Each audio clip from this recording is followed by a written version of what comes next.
If you're meeting me for the first time, what you might not know is that people are shocked when they hear I'm 52. They see my workout video clips and my photos, and they want to know, how do you have that body? And how do you have those abs? What is your secret to looking so young? What are you doing? Well, I'm not a personal trainer or a fitness influencer or anything like that. I'm just little old me, all 5'1" of me. But I do take very good care of myself, including working out every day. However, today, I'm not talking about that. I'm going to be getting super personal with you, and I'm sharing all the cosmetic and aesthetic procedures and enhancements that I've done to look as young and fit as I do at 52. So I'm an open book with the people in my life, but this is my first time speaking publicly about any of this. And while it feels super vulnerable to just put it all out there, I want to be clear, I'm not ashamed of any of it. I'm proud of the way I take care of myself, and I decided to share it with you because I want you to feel empowered to do whatever makes you feel happy and amazing in your skin too. So let's get into it.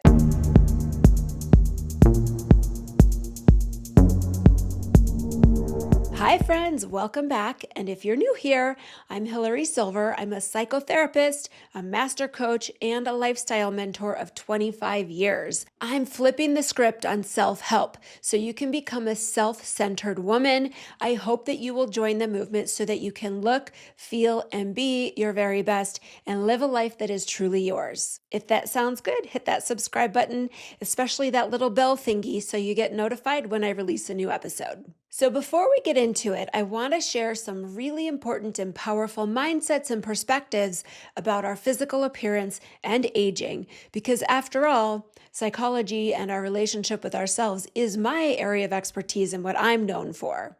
Then I promise I'm going to tell you all the things. So first, I am not anti-aging at all. I love aging. I love every single year that I get wiser, more confident, and more relaxed and comfortable in my own skin. I trust myself completely, and honestly, I kind of just don't give a fuck anymore about so many things, which is very liberating. I'm able to just focus on what really matters and leave all the rest. I'm just very unbothered, and it's a sense of peace and freedom that I would not trade for anything. So love that you get older. Love every little bit about it, because what it means about who you are on the inside. You can embrace aging and still want to look your very best. The two are not mutually exclusive. So embracing aging doesn't mean that we have to be okay with wrinkles or gray if we don't want to. It's not resisting aging to want to look and feel our best. So my message today and always is not about being anti-aging. It's pro being my absolute best in all ways. Second, caring what we look like at any age is not vain or shallow. Our physical appearance is an expression of who we are. It is just as important as any other facet of our being, like having a rich spiritual life or taking care of our mental and emotional well-being. I want to look as good as I feel. I want my externals to reflect how I feel on the inside. So for me personally, I feel vibrant and youthful and exuberant and energetic and sure of myself and powerful, all these things. And I feel like my physical self is an accurate representation and expression of that. That also includes my style and how I dress and other parts of my lifestyle as well. So what about you? How would you describe yourself? And does your physical appearance reflect who you are on the inside?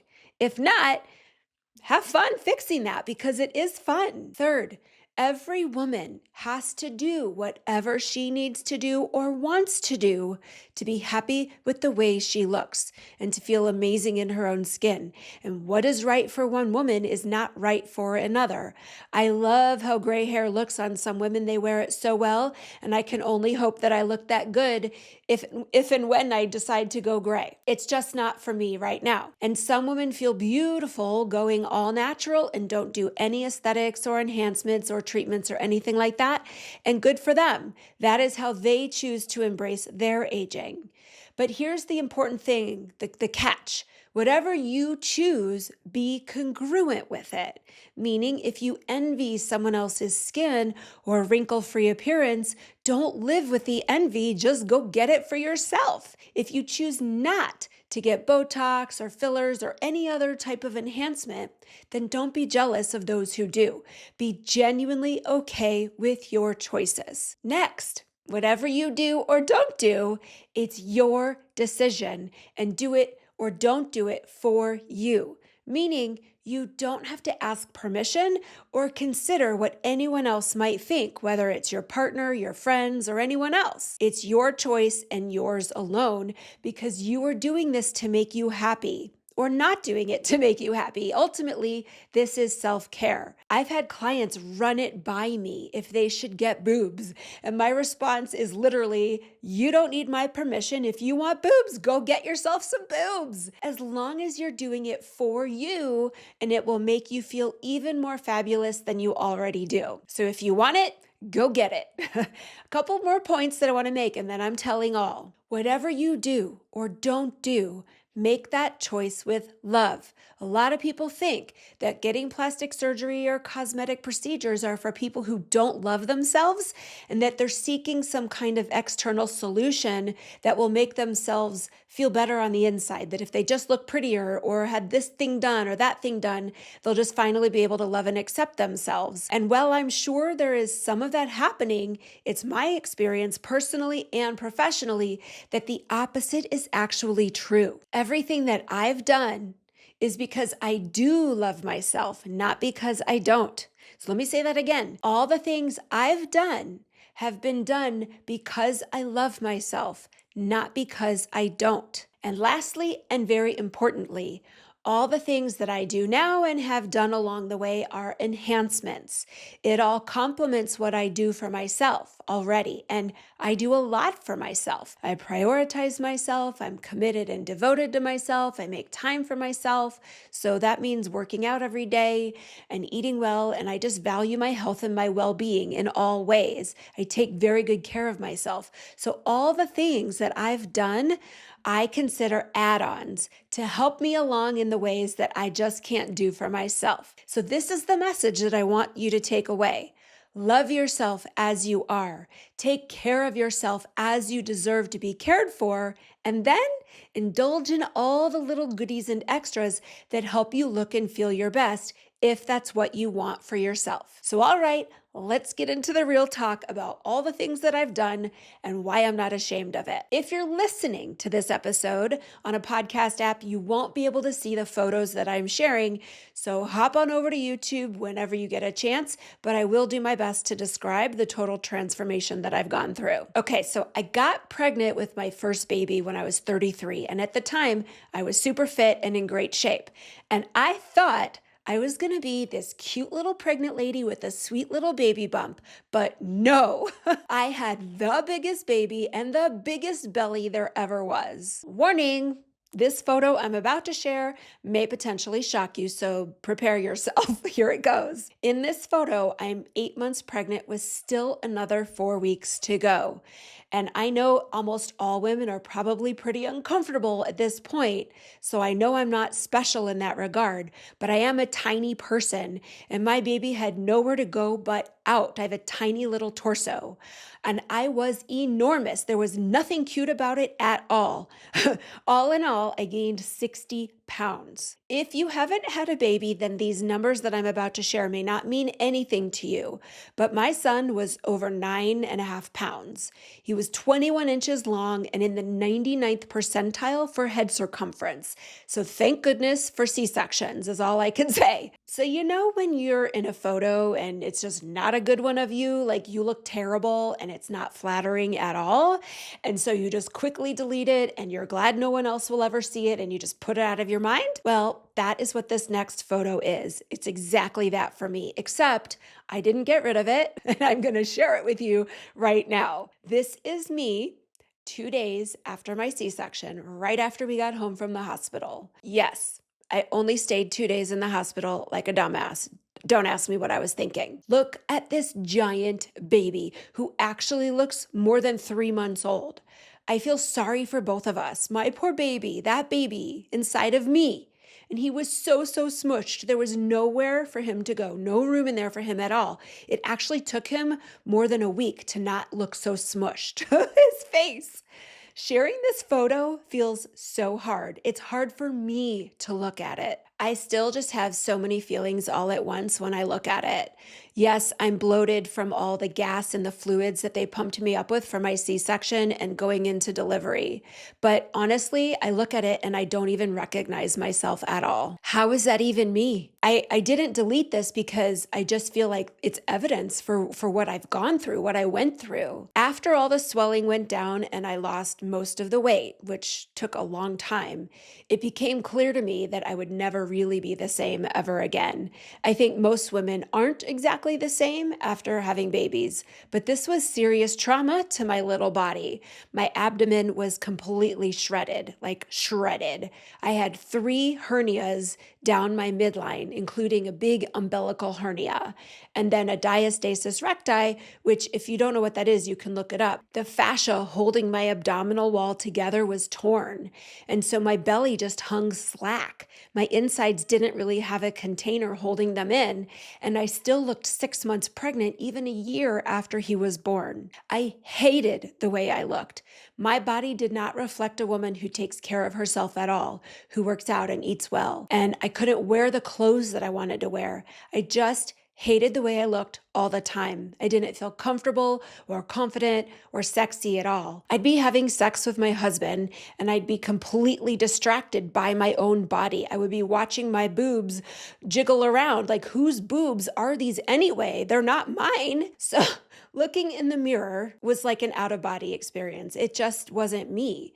And if you've ever been in a situation like this, you know it sucks to not look like yourself. So all that time, while I was in those early baby years, sleep deprived, dealing with the steep learning curve on how to be a mom and adjusting to our new life, and loving my babies, I was also really struggling, grieving the changes in my body and how I looked and how I felt. I actually physically couldn't move around the way I wanted to either. My lower back was killing me all the time from not having a core, and I had been athletic and an athlete, and I couldn't even play the sports the way I wanted to.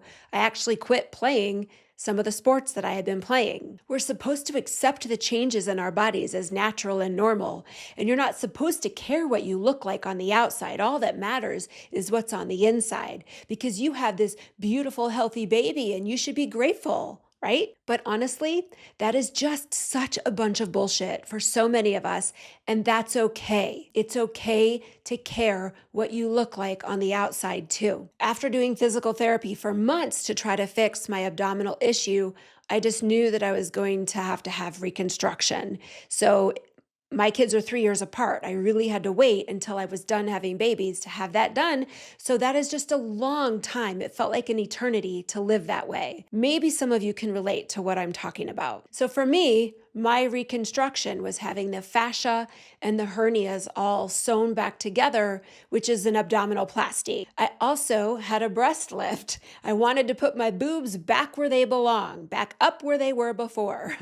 Implants were not for me. They are for many women, but they weren't for me. It literally felt like I was putting Humpty Dumpty back together again.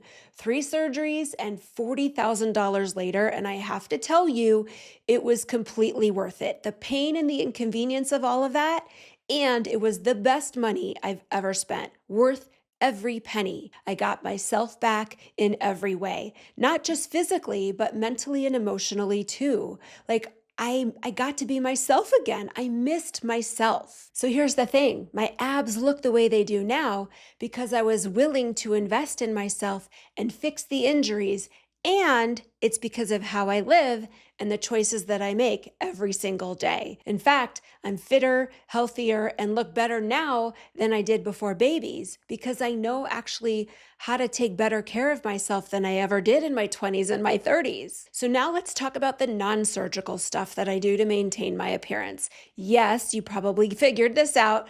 I get Botox. I do it on my forehead and in between my brows. This prevents lines. It softens and smooths the existing lines and just gives me a refreshed, lifted look. I personally go very light though because I want to look like myself. I want to look natural and to be able to be expressive in my face. I also use tiny bits of Botox very strategically in places that will prevent the lines that I don't want to get. So, shout out to my friend Catherine, who does all of this for me. And I'm sharing this with you because you want to have somebody who can do what she does for me, which is she's an expert and a genius and a magician. She really knows the facial anatomy and knows exactly where to inject. So if you're going to do Botox, or if you're already doing it, I do suggest you don't just go to your run-of-the-mill med spa.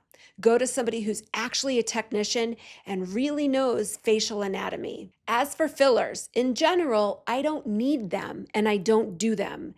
Not because I'm opposed, but because I've always had a full face. I've had full round cheeks. And when I was younger, I always hated my full round face. But now I do believe part of the reason that I look so youthful is because of that fullness. So I actually welcome the lines that I've started to get on my face because with my round face before, I never really had lines. I didn't have character. So I don't do the fillers. The exception to that is lip filler. I tried it a few years ago to even out my smile because my lips aren't symmetrical, but I haven't done it since then. What actually changed my face in the best possible way was doing Invisalign. So many adults don't consider getting braces because we had them as teens, but our teeth move a lot.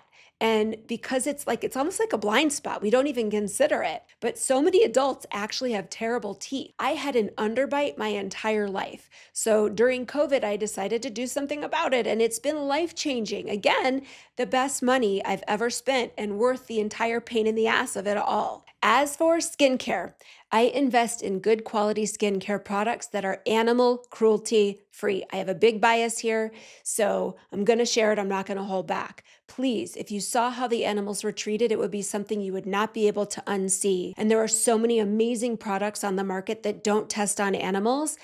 Please just pick one of those products. I switch my products out all the time, and I do share with my email list, people who get my newsletters, my favorite product. So make sure you're subscribed because I do, again, share all of my favorite things with my email list and my newsletter. I just started doing lasers and microneedling treatments in the last year.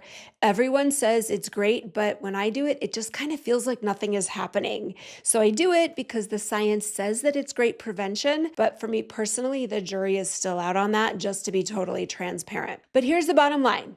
That's everything. I've shared it all. You can do all the cosmetic enhancements available today, but the real secret to looking and feeling your absolute best as we age is all about how you feel about yourself, how you value yourself and treat yourself and talk to yourself and prioritize yourself and express yourself and carry yourself through the world. It's not so much what you're doing that matters as who you are when you're doing it. It's who you are being. I hope this episode inspires you and empowers you to do whatever it is that you want to do or feel like you would like to do to just help you look and feel your very best. It's about you. It's all about you, and that's a good thing. Thanks for being here. Thanks for listening, and I'll see you next time.